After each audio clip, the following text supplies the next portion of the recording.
Nahmaduhu wa nusalli ala rasulihil karim. Mına ötken sabakta alamdın jaralыşı, жердин жаралышы жөнүндө айтып өткөнлек. Мына иншалла бүгүн Адам алейхиссалам жөнүндө сөз кылабыз. Бисмиллахир-рахманир-рахим. Аллах Таала Кур'анда айтат: "Фаста'иду биллах ва ма халактул джинна вал инса илля лиябудун." Мен жин жана инсанды бир өзүмө ибадат кылуулары үчүн гана жараттым. Демек, инсандын жаралышынан максат ибадат болот.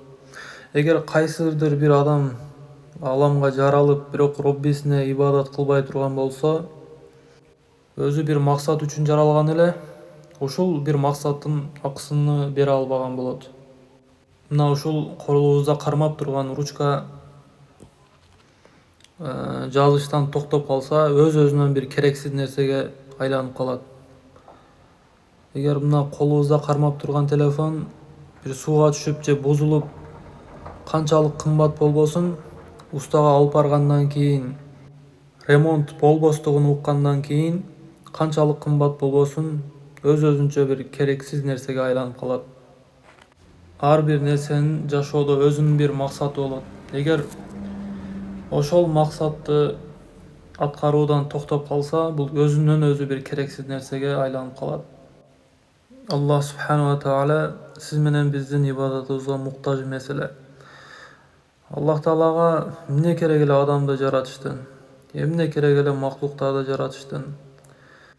Аллах Таала бүтүн аламдарга кажети жок зат эле. Эч ойлоп көргөнбүзбү Аллах Таала эмне үчүн жаратты биз менен сизди? Ушуну жакшы түшүнүп алсак, бизге Аллах Таала эң негизги нерсе бергендиги жана биз дүйнөдөгү эң бай адамдар экенибизди түшүнүп жетебиз. Аллах Тааланын кооз ысымдары бар. Аллах Тааланын рахматы бар, кудурети бар, мээримдүүлүгү бар. Мына ушул сыпаттарды Аллах Таала ачыкка чыгарууну каалады. Пенделерди жаратты, жан жаныбарларды жаратты. Аларга жакшылыктарды, неаматтарды берди, өзүнү таанытты. Өзүнү Аллах субхана ва таала таанытышты каалады.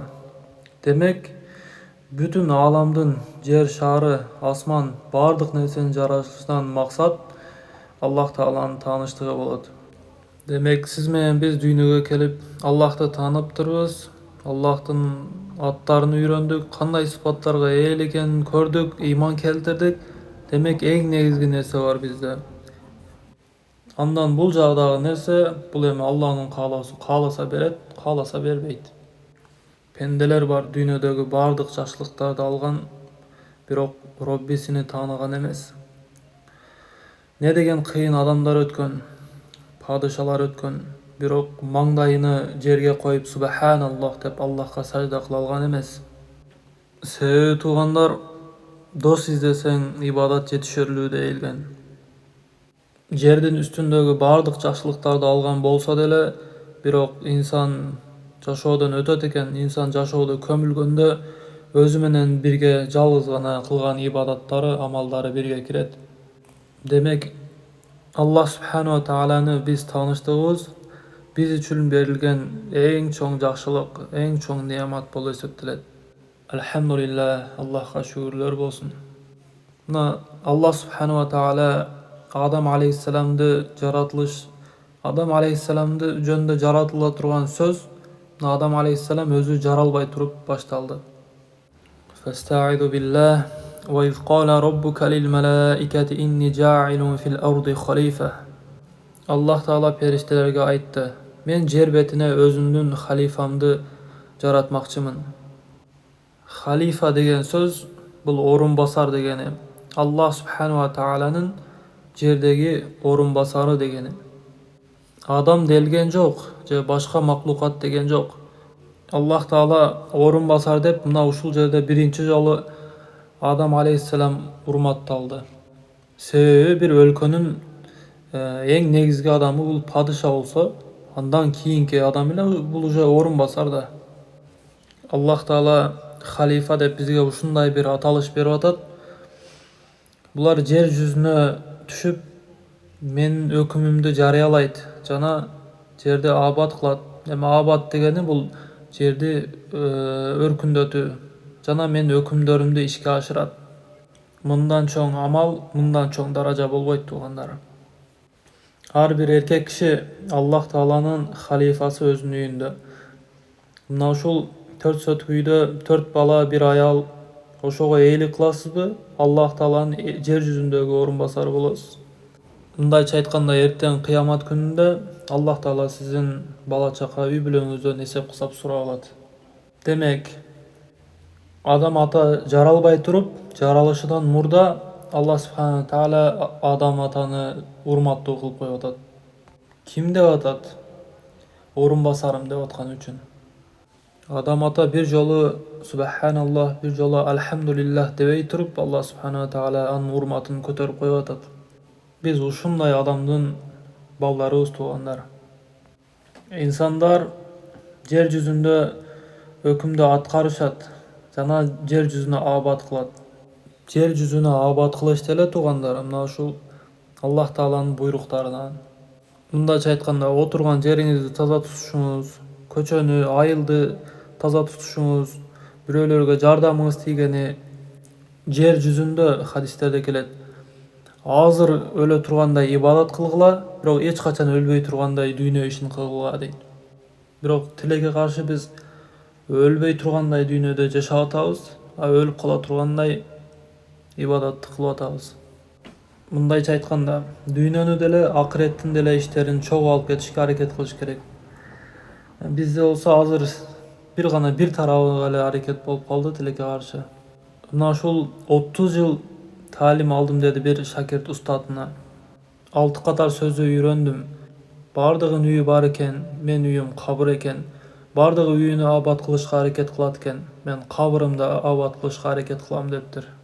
Демек, эки дүйнөсүн деле абад кылыш мусулмандын мойнундагы милдети болуп эсептелет. Жиндерге жер жүзүнө абад кылыш милдети жүктөтүлгөн эмес. Мына айтылды: "Вама халактул джинна вал инса илля лиябудун". Жиндерди жана инсандарды мага ибадат кылсын үчүн жараттым, алардан ырыскы сурабаймын дейт Аллах. Мына эмнеге жиндерге жер жүзүнө абад кылыш милдети берилген эмес? Жумгур аалымдардын пикириге караганда, эң акылдуу жин инсан баласынын 10 жаштагы баласынчалык акылы бар экен. Кандай кылып абад кылсын? 10 жаштагы жаш баланын акылына ээ болгон жин.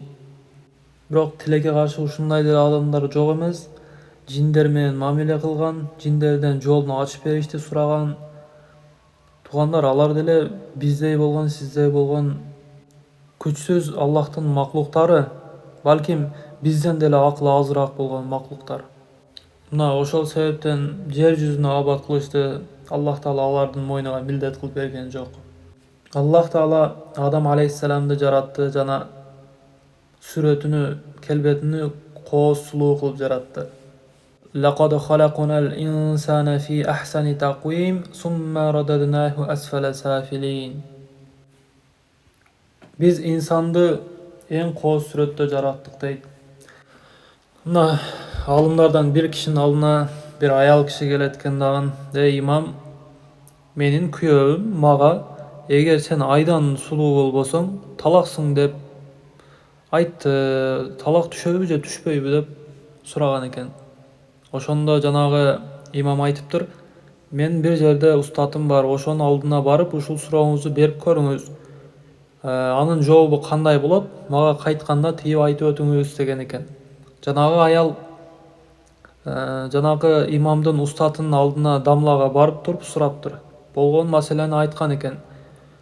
Жанагы устат айтыптыр: "Эй акылсыз аял, сен айдан сулуу боло албайсың, айдан эч качан сулуу боло албайсың" деген бир жоопту бергенде, аял капа болгончо келип жанагы биринчи сураган имамга келип устатынын айткан сөздөрүн айтып берген экен.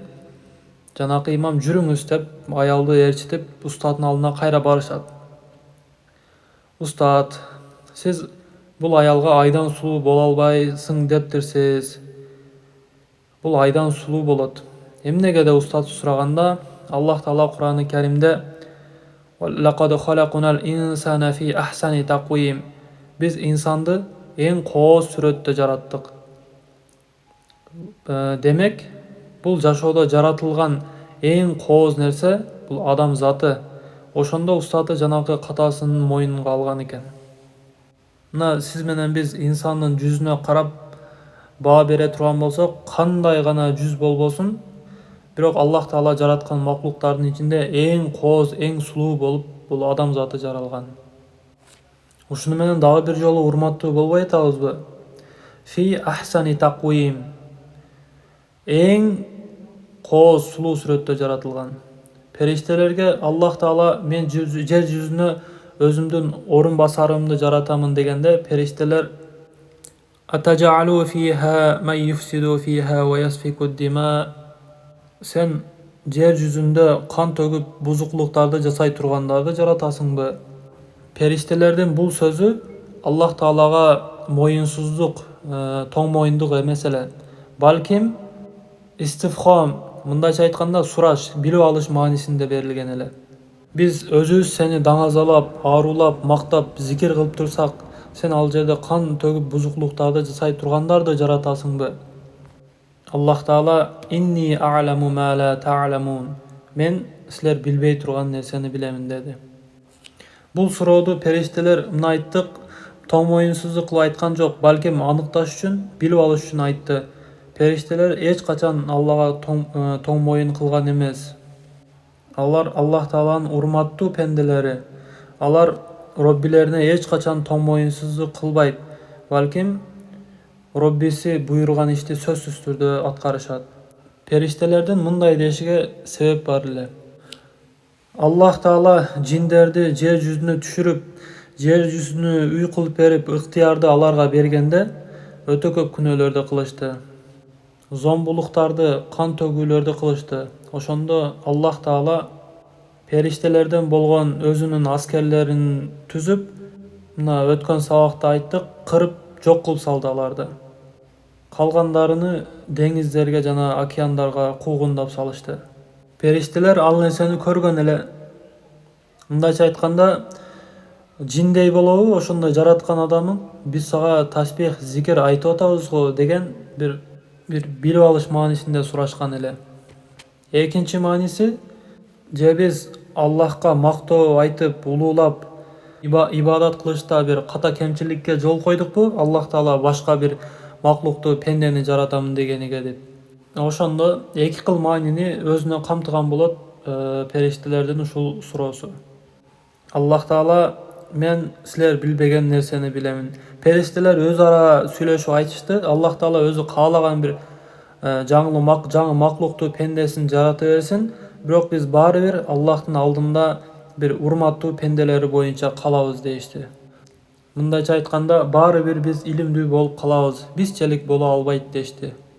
Периштелердин мындай дешиге себеби, алардын өзүнчө бир себептери бар эле. Себеби алар бүтүн ааламдагы болуп аткан иштерди аткарып турушчу эле. Ырыскыны таркатып турган, сууларды агызып турган, жамгырды жаадырып турган, булардын баардыгын Аллахтын өкүмү менен ишке ашырып турган ошол периштелер болчу. Жана алардай илимдүү, алардай Аллахка моюн суна турган пенделер чындыгында жок болчу. Ошол себептен алар өз ара сүйлөшүп айтышты, ким болсо деле баары бир бизчелик боло албайт. Мындайча айтканда, баардыгыбыз бир өзүбүздү башкача адаммын деп ойлойбуз да, мисалы атабыздын алдыда же башка бир жакындарыбыздын алдыда. Ушул жерде бир Расулуллах саллаллаху алейхи ва салламдын жашоосунда болгон бир окуяны айтып өтсөк болот. Амр ибн Ас разияллаху анху бул хижраттан кийин Мекке фатхыга чейин бир аз эле алдың иманга келген. Ошондо пайгамбарыбыз саллаллаху алейхи ва саллам буну душмандарга каршы бир канча аскерлерге аскер башчы кылып жөнөтөт. Ал аскерлердин ичинде Умар разияллаху анху, Абу Бакр Сиддык жана өтө чоң даражасы бийик сахабалар деле Амр ибн Астын колунда жөн эле аскер болуп согушкан болот. Ошондо Амр ибн Ас разияллаху анху исламга кече киришиме карабай пайгамбарыбыз саллаллаху алейхи ва саллам баары бир мени башкалардан өзгөчө көрөт да, баары бир мени жакшы көрөт деген ойго келип, Кейін согуштан кийин пайгамбарыбыз саллаллаху алейхи вассаламга барып жолукканда: "Я Расулуллах, мага айтыңчы, эң жакшы көргөн адамыңыз ким?" десе, пайгамбарыбыз саллаллаху алейхи вассалам: "Айша" дейт. "Жок, эркектерден эң жакшы көргөнүңүз ким?" десе, Абу Бакр. "Андан кийинчи Умар, андан кийин Усман, андан ары сураган жокмун" дейт Амр ибн Ас радиаллаху анху. Себеби эгер сурап улантып кетсем, акырда калып кетпейин дедим дагы. Өзүмдүн оюмча ушул жерде 4-чү, 5-чи жакшы көргөнү мен экенмин деп эле ойлоп кала бергеним жакшы экен деп айтат да. Пайгамбарыбыз саллаллаху алейхи вассаламдын адеп ахлакы ар бир сахабасына өзүнчө ушинтип персонально, индивидуально жакшы мамиле кылган. Алар Расулуллахтын жанында мен исключительно бир ушундай эң жакын адамымын деп эсептешкен да. Пайгамбарыбыз ошондой сезимди бере алган да сахабаларыначы. Ар бир сахаба өзүнү башкачамын деп билген пайгамбарыбыз саллаллаху алейхи вассаламдын жанында. Периштелер кимди жаратса деле баары бир бизчелик боло албайт дешти. Эми чындыгында деле Аллахтын алдында алар эң урматтуу, эң илимдүү пенделери болчу. Аллах Таала Адам алейхиссаламды топурактан жаратмакчы болду. Эми ар кандай түрдүү риваяттар бар. Мындайча айтканда, от менден жарат деди же башка менден жарат деди. Эми биз мындай заиф болгон риваятты албайбыз деле, сахих болгон риваяттан сөз кылабыз.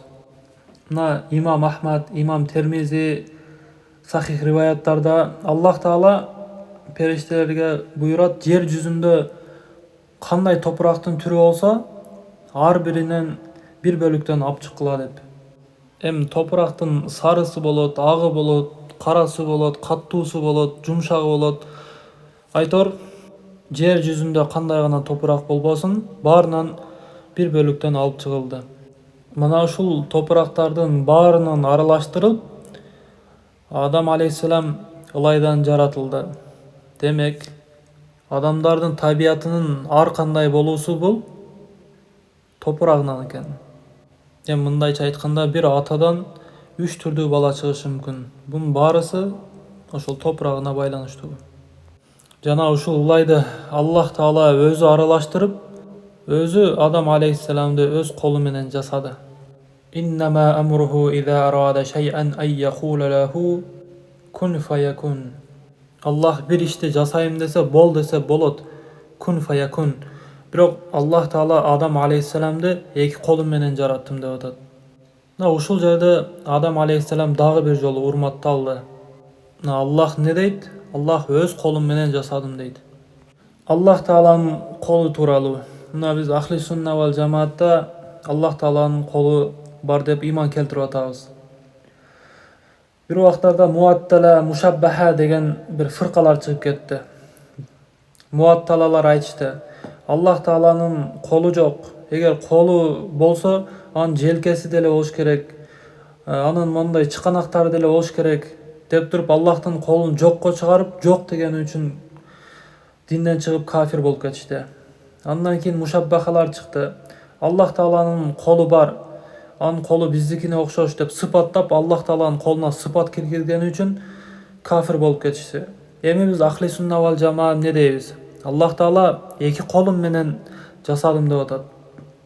Биз айтабыз, Аллах Тааланын колу бар, бирок анын кандай экенин Аллах Тааланын өзү билет. Биз бирок бар экенине ыйман келтиребиз, бирок кандай экенин Аллах Тааланын өзү билет. Биздин акыйдабыз ушундай. Аллах Таалага эч бир окшой турган нерсе жок. Жана ал билүүчү, угуучу. Билүүсү кандай, угуусу кандай, буну Аллахтан башка эч ким билбейт. Бул нерсе бизге билдирилген эмес.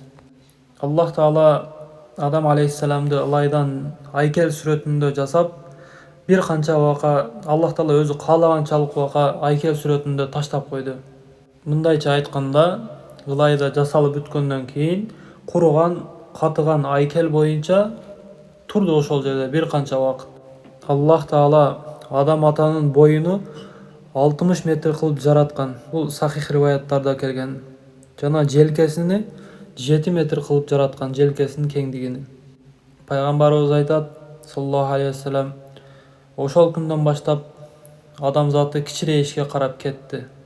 Мисалы, азыркы эле заманда музейлерге барсаң, бир канча кылымдагы жашап өткөн адамдардын кийимдери, алардын курал-жарак, кылычтарын көрсөк, бизде бир эки адам деле кээ бирөөлөр көтөрө албайт да. Бирок алар ошол кылычтар менен, ошол кийимдер менен кечке туруп душмандарга карап согушкан ошолор. Бейиш адамдарынын бойлору ошол Адам алейхиссаламдын боюндай 60 метр болот.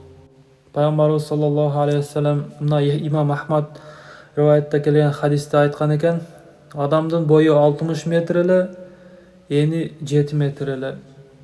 Имам Муслим, Ахмад хадистерде пайгамбарыбыз саллаллаху алейхи вассалам айтат, Аллах Таала Адам алейхиссаламды жараткандан кийин бир канча убакыт таштап койду.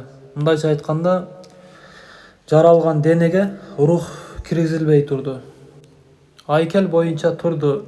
40 күндө элеп, Аллахи алам, Иблис ошол кезде бейиште болчу. Иблис периште болгон эмес. Ошол кезде Алла тарабынан лаанаттанган деле эмес болчу. Мына риваяттарда келет, Иблис жер жүзүндө эң Аллахтан корккон, эң ибадаттарга бекем болгондугу себебинен Аллах Таала аны урматтап бейишке алып чыгып койгон эле. Жанагы айкелдин, Адам алейхиссаламдын айкелдин жанына Иблис келди дагы ошону көрө албастык кылды. Бул ким? Эмне үчүн жаралды? Адам алейхиссаламдын ар тарабынан айланып көрдү. Хадистерде келет, Иблис келди дагы Адам алейхиссаламды тебип көрдү. Ошондо тебип көргөндө бир үндөр чыкты Адам алейхиссаламдан. Адам алейхиссаламдын курсагы бош болчу. Ошол үн чыкканын көрүп, Иблис адамдын алсыз, күч-кубатсыз экендигин түшүндү. Риваяттарда келет, Иблис адамдын алдынан кирип, артынан чыкты. Жана адамдын бош экендигин көрүп, периштелерге Иблис айтты, андан коркпогула. Эгер Аллах бул кишини, бул адамды мага баш ийдирип берсе, мен аны жок кыламын. Эгер Аллах мени ага баш ийүүмдү кайласа, анда мен ага эч качан баш ийбеймин. Мына туугандар, күнөөнүн бардыгы көрө албастык менен башталат. Шайтан деле биринчи кылган күнөөсү ошол Адам алейхиссаламга көрө албастык болгон экен да. Андан кийин Аллах субхана ва тааля Адам алейхиссаламга рух киргизди. Фаста'изу биллах, фаиза саввайтуху ва нафахту фихи мин рухи фақау лаху сажидин. Качан аны жасап ага өзүмдүн рухумдан үйлөгөндө ага урмат сажда кылып жыгылгыла деди Аллах Таала.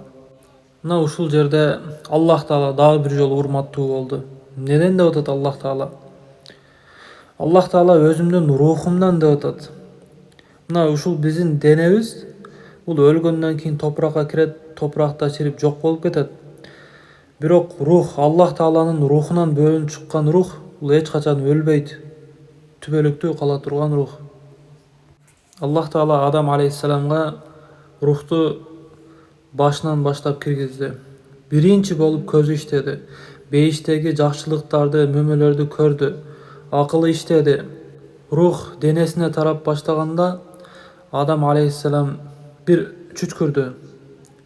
Ошондо периштелер Алхамдулиллах дең деп айтканда, Адам алейхиссалам Алхамдулиллах деди. Адам алейхиссаламдын оозунан чыккан эң биринчи сөз бул Алхамдулиллах болду. Алхамдулиллах сөзү бул туугандар ибадаттардын ибадаты. Алхамдулиллах деди. Ойбай деген жок.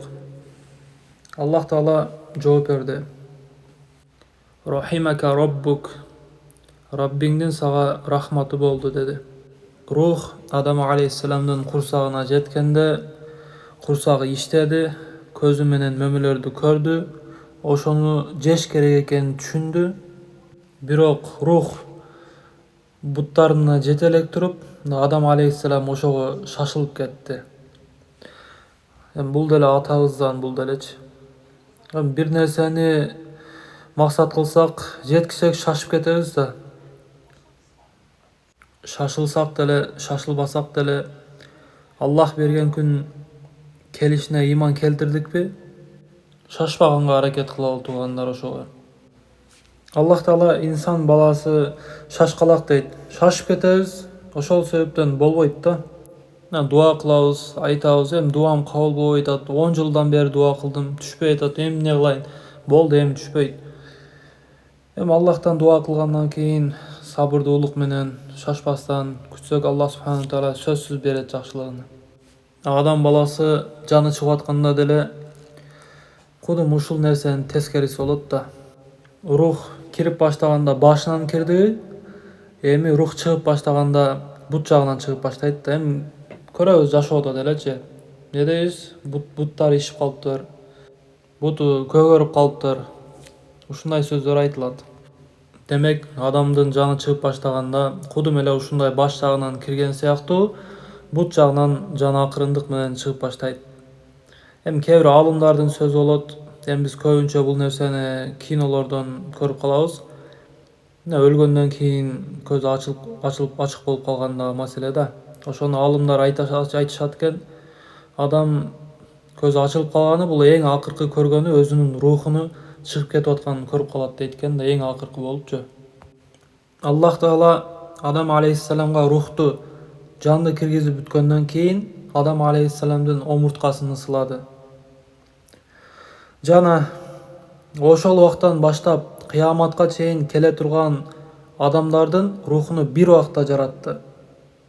Эми мындайча айтканда, бул жерде азыркы убакта канча адам жүрөбүз, кайсыбыз эрте келебиз, кеч кетебиз, бирок баардыгыбыздын рухубуз бир убакта жаралган. Бирок дүйнөгө келиши кезек менен келет, кезек менен кетет. Бирок рух баары бир убакта жаралган. Ошондо Адам алейхиссаламдын биринчи баласынан баштап бул ааламда жашай турган эң акыркы адамдын рухуна чейин Аллах Таала бол деди, баардыгы бир убакта жаралды. Жана ошол орунда Аллах субхана таала рухтар менен мисак түздү. Мусулмансыңбы? Альхамдулилля, мусулманмын. Китебиң эмне? Пайгамбарың ким? Качантан бери мусулмансың дегенде ал-мисак деп жооп беребиз. Иншалла ушул ал-мисак жөнүндө сөз кылабыз, анан түгөтөбүз ушун менен. Кыямат күнү Аллах Тааланын алдына барганда бир пенде айтат экен: мен буну уккан жокмун, мен билген жокмун буларды деп. Ар бир коомдо, ар бир жашап өткөн коомдо сөзсүз түрдө Аллахты эстеткен, жакшылыкка чакырып, жамандыктан кайтаткан бир адам болуп өткөн. Эми бир адам укпады деле дейлик ошол нерсени. Рух мына ушул убакта Аллах Таала баардыгыбыздын рухубузду жаратып коюп туруп, Аллах Таала аласту би роббикум, мен силерди жоктон бар кылган Роббиңер эмесминби дегенде, баардыгыбыз бир ооздон ооба биз күбөбүз, сен бизди жоктон бар кылгандыгыңа деп жооп бергенбиз баардыгыбыз. Ким эстейт ушуну? Эч ким эстебейт, мен да эстебейм. Эгер биз буну эстегенибизде, анда бул кандай сыноо болуп калат бул жашоого келгенибизде? Аллах Таала айтып атат мына: биз көөлүккө өттүк, кыямат күнүдө биз бул нерселерден кабарсыз калган экенбиз. Аталарыбыз мушрик болгон экен. Аталарыбыз кылган күнөөлөр себебинен мына ушул акмак болгон адамдардын артынан ээрчигенибиз үчүн, ошолордун жолунан жүргөндүгүбүз үчүн бизди азаптайсыңбы дебестигибиз үчүн мына азыр сага сөз берип жатабыз деп сөз бергенбиз. Мындайча айтканда, ар бирөөбүз бир-бирден эстейбиз кыямат күнүндө Аллах Таалага берген сөзүбүздү. Ошол убакт мисак дейилет. Кыргызчада ал-мустак деп коет. Рухтар Аллах Таала менен келишим түзгөн, договор кылган күнү мисак дейилет. Качандан бери мусулман экенбиз? Ал-мустактан бери. Ал-мустактын мааниси бул мисак. Ал-мисактын мааниси: эй Роббибиз, сен бизди жоктон бар кылдың, бизге эч кандай актанышка себеп калбады деген күнүбүз. Демек, эч кимге кыямат күнүндө өзүбүздү актоого эч кандай шылтообуз болбойт. Алла азза ва жалла Мына Hazrat Umar roziyallohu anhu rivoyat qilgan hadisda Rasululloh aytadi, Alloh odamni jaratdi, jana o'ng qo'li bilan anın omurtqaсын sılады, jana qiyomatga чейин чыга turgan ümmetlerini jaratdi. Jana dedi Allah, mınalarını bolsa beyiş üçün jarattım, ha bularını tozok üçün jarattım dedi. Мындайча айтканда, рух болуп турган кезде Аллах Таала бөлүп койду, бул тарабы бейиштиктер, бул тарабы тозоктуктар деп. Биз кыямат күнүндө амал китептерибизди оң колубуздан алып бейиштик экенин кабарын билмейинче эч качан бир кубанып сүйүнгөнү акыбыз жок да. Аллах Таала айтат, кимдин китебини оң колунан берсек, китебини алып кубанып, мына Аллах менин китебимди оң тарабымдан берди деп башкаларга көрсөтүп, кубанып көрсөтөт дейт.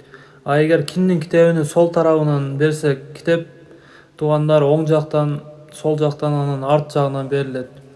Ошол күн келмейинче, китебибизди оң тарабыбыздан алмайынча эч кимибиз биз мындай тынчтанып кубанышка акыбыз жок. Ошондо бир киши сурады, Расулуллах, кимдин бейишке, кимдин тозокко барышы чечилгенби? Ооба деди пайгамбар. Анда эмне кылабыз кыйналып амал кылып? Китебибизге ишенип, жазып койгон нерсеге ишенип отурбайбызбы?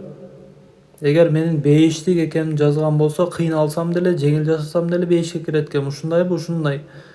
А эгер мен ар канча амал кылсам, тозоку деп жазылган болсо, тозокко кирип кетемби? Ошондойбу? Андай эмес туугандар. Жок деди пайгамбар саллаллаху алейхи вассалам. Ар ким деди, көңүл буралы.